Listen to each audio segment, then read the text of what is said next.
அங்கிட்டு எங்க போறீங்க? பிரான்ஸ் நாட்டுக்கு போறேன். இந்தியாவை விட்டுட்டு எதுக்கு பிரான்ஸுக்கு போறீங்க? பிரெஞ்சு பிரச்சையும் குழந்தைய பாக்குறதுக்கு. அம்மா பிள்ளை அப்பா பிள்ளை கேள்விப்பட்டிருக்கேன். அது எப்படி பிரெஞ்சு பிரச்சைக்கு பிள்ளை? பிரான்ஸ்ல பிரெஞ்சு பிரச்சையின் போது பிறந்த குழந்தை. அதுக்கப்புறமா பிரான்ஸே இவரோட கட்டுப்பாட்டுக்கு கீழே இருந்துச்சு. அதனாலதான் நெப்போலியன் போனபாட்ட பிரெஞ்சு பிரச்சையும் குழந்தைன்னு சொல்றாங்க. நெட்டவள்ளி, நீயும் வா, நம்ம 2 பேரும் சேர்ந்து போய் நெப்போலியன் போனபாட்டை பற்றியும் அவரோட வாழ்க்கையில் நடந்த முக்கியமான நிகழ்வுகளை பற்றியும் பார்ப்போம். கதை சொல்ல போறீங்களா? என் பையன் டெய்லி ஒரு கதை சொன்னாதான் தூங்குவான். ஆமா, இன்னைக்கு பிரெஞ்சு பிரச்சையின் குழந்தையான நெப்போலியன் போனபாட்டோட கதையை சொல்லலாம்னு இருக்கு. நானும் உங்க கூட வந்து கதையை கேட்கறக்க. இந்தியா பாகிஸ்தான் போர் வரப்போகுதுன்னு தூங்கி 2 நாள் ஆயிடுச்சு.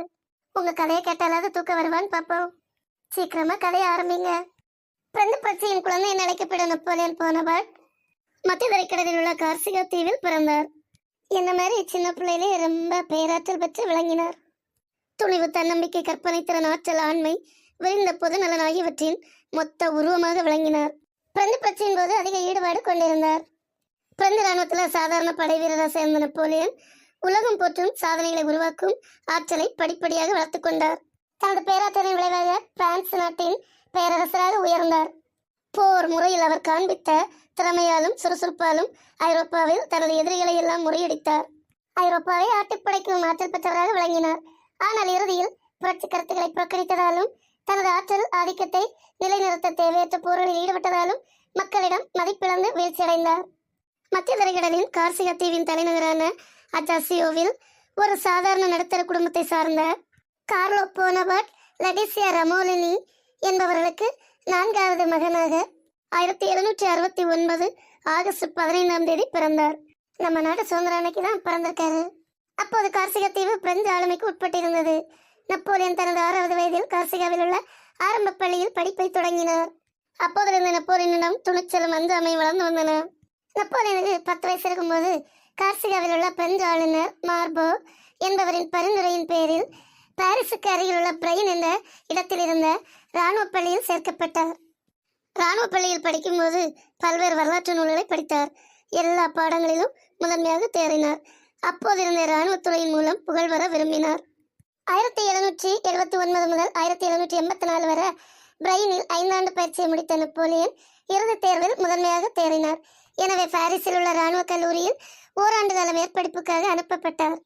1785 அதிலும் முதன்மையாக தேறினார். 1785 அக்டோபர் 28 நெப்போலியன் வாலன்ஸ் நகரில் உள்ள பீரங்கி படையின் உதவி அதிகாரியாக அவரது 16வது வயதில் நியமிக்கப்பட்டார். அப்போது பிரான்ஸ் எங்கும் மன்னராட்சிக்கு எதிராக கலவரம் மூண்டிருந்தது. ஆக்சோன் என்ற இடத்திற்கு கிளர்ச்சி அடக்க அனுப்பப்பட்டார். கிளர்ச்சியை வெற்றிகரமாக அடக்கிய நெப்போலியன் பதவி உயர்வு பெற்று பிரான்ஸ் நாட்டின் துணை தளபதி ஆனார்.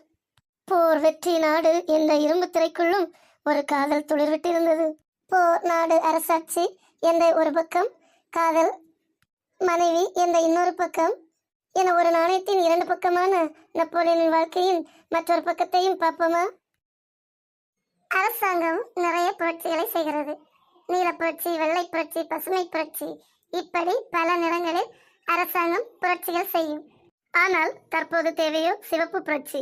அதை மக்கள் செய்வார்கள். மக்களிடமிருந்து வந்த ஒருவனே மக்கள் தலைவனாக முடியும். ஒரு சாமானியன் புரட்சியினால் சக்கரவர்த்தியான சரித்திரம் இது. ஒரு மனிதனின் தன்னம்பிக்கையை சதவீத கணக்கில் சொன்னால் சிலருக்கு 10% முதல் 40% வரை இருக்கும். சிலருக்கு 0% முதல் 60% வரை இருக்கும். ஆனால் இந்த வரலாற்று வேந்தனுக்கு 100% முதல். அந்த பிரெஞ்சு பிரளயம்தான் நெப்போலியன் போனபார்ட். நெப்போலியனுக்கு உயிர் நண்பனாய் காத்திருந்தது புத்தகங்கள். இளம் வயதுக்குரிய எந்த லீலையும் இல்லாமல் ஆகாயத்தை அணர்ந்து பார்த்து ஆழ்ந்து பார்ப்பதும் மௌனத்தில் மூழ்கி இருப்பதும் நெப்போலியனின் அம்சங்கள். 10 வயதில் பாரிஸ் நகரத்தில் பிரைன் ராணுவ கல்லூரியில் இணைந்த நெப்போலியனை சீமான்களின் வாரிசுதாரர்களும் காலுறை அணிந்த பாதங்களுடைய செல்வ புத்திரர்களும் துவேஷம் காட்டினர். நெப்போலியன் என்ற சின்ன சிலை மீது ஒரு ஏளன மலை ஏறி நடந்தது. சீமான்களின் வீட்டு அலமாரியில் அடிக்க வைக்கப்பட்டிருப்பது திராட்சை மதுவல்ல, சாமானியர்களின் ரத்தம் என்றான் 10 வயது நெப்போலியன். செல்வர்கள் மீது ஏற்பட்ட காழ்ப்புணர்ச்சியால் புத்தக புழு ஆனான். படித்து படித்து சிவந்தன விழிகள். அறிவை திகட்ட திகட்ட சேமித்தான். ஏன் இப்படி படிக்கிறாய் என்றார் ஓர் ஆசிரியர். சாக்ரட்டிஸ் மாதிரி கடைசி வரை ஒரு புதிய தகவல் மூளைக்குள் விழுந்து கொண்டே இருக்க வேண்டும், இதுதான் என் கொள்கை என்றார் நெப்போலியன். அது என்ன சாக்ரட்டிஸ் மாதிரி? சாக்ரட்டிஸை ஏதென்ஸ் நகர புரட்சியாளனாய் சித்தரித்து மரண தண்டனை விதித்தனர். மறுநாள் காலை கெம்லாக் விஷம் சாக்ரட்டிஸுக்கு காத்திருந்தது. அன்று இரவு பக்கத்து சிறையில் ஒரு குளிர் ஆடை பின்னும் பின்னல்காரன் ஆடை பின்னிக் கொண்டிருந்தான். அப்போது சாக்ரட்டிஸ் அந்த ஆடை பின்னல்காரனிடம் தனக்கு ஆடை பின்னல் கற்றுத்தருமாறு கேட்டார். காலையில சாக போகும் உனக்கு எதற்கு என்றார் அவன். மரணம் அடைவதற்குள் ஒரு புதிய விஷயத்தை தெரிந்து கொள்ள பிரியப்படுகிறேன் என்றார் சாக்ரட்டிஸ். நப்போலியனின் நீண்ட பரவி அறிவுரையை கேட்டு ஆசிரியர்கள் வியந்தனர். நப்போலியன் சமூக அமைப்பையும் மக்கள் மனநிலையும் வரலாற்று அறிவோடு கூர்ந்து பார்த்தான். தன் தாயின் மீது கொண்ட அபரீத பாசம். நப்போலியன் தாய்க்கு எழுதிய கடிதங்கள் எல்லாம் இப்படியே தான் முடித்தான். எப்படி முடிச்சாரு? கத்தியின் முனையாலும் புத்தியின் துணையாலும் உலகத்தை ஆட்டி வைக்கப் போகிறேன் என்று. நப்போலியனின் இதயத்தில் எத்தகைய உணர்வு மையம் கொண்டிருந்தது என்பதை இக்கடிதங்கள் புகட்டுகின்றன. நப்போலியன் பயின்ற கல்லூரியில் ஒவ்வொரு மாணவருக்கும் கொஞ்சம் தரிசு நிலம் ஒதுக்கப்பட்டது. அதை அவர்கள் என்ன செய்கிறார்கள் என்று கண்காணிக்கப்பட்டது. பிற மாணவர்கள் அந்த தரிசு நிலங்களை வெறுமனே விட்டனர். சிலர் செடிகளை நட்டனர். நப்போலியனுக்கு ஒதுக்கப்பட்ட இடம் ஒரு அழகிய வனமாக மாறியது. அதன் நடுவே பனிக்கட்டிகளால் ஒரு சிங்காசனமும் அமைக்கப்பட்டிருந்தது. சுற்றிலும் பனிக்கட்டி சுவரெழுப்பி ஒரு ராஜ்யம் கண்டான் நப்போலியன். அத்தோடு ஏனைய நண்பர்களை தன் பனிக்கோட்டையை தாக்கி உடைக்கச் சொல்வான். பிறகு ஒரு அணியை உருவாக்கி கோட்டையை மீண்டும் செப்பனிடுவான். அந்த இளம் பிராயத்து கனவில் கூட ஒரு சாம்ராஜ்யம் வட்டமடித்தது. நப்போலியன் 15வது வயதில் இராணுவ பயிற்சி முகாமுக்கு இடமாற்றப்பட்டான். அவனோடு 300 மாணவர்கள். வெல்வெட் விரிப்புகளும் மது கோப்பைகளும் வாசனை திரவியங்களும் குவிந்த முகாமை நப்போலியன் வெறுத்தான். மேலிடத்திற்கு நப்போலியன் கடிதம் எழுதினான். போர்க்களத்தின் நுழைவு வாயில் போன்ற இராணுவ பயிற்சி முகாமில் கேளிக்கை கொண்டாட்டம் ஏன்? ஒரு முழுமையான இராணுவ முகாம் போலவே பயிற்சி முகாமும் செயல்பட வேண்டும் என கோரினான். நப்போலியனின் இந்த வாதம் சரித்திர வல்லுநர்களை புறம் தள்ளியது. கூறிய அறிவும் சீரிய ஆற்றலும் நப்போலியனை மேலிடத்தில் செல்வாக்கு பெற செய்தன. அன்றொரு நாள் ஒரு அசுரத்தனமான கடிதம் ஒன்று வகுப்பிற்குள் வைக்கப்பட்டது. மாணவர்கள் அனைவரும் திக்கி முக்கி திணறி ஓய்ந்தனர். நப்போலியன் தன் அறையில் அமர்ந்து அந்த விடைபெறாத கணக்கை ஆராய ஆரம்பித்தான்.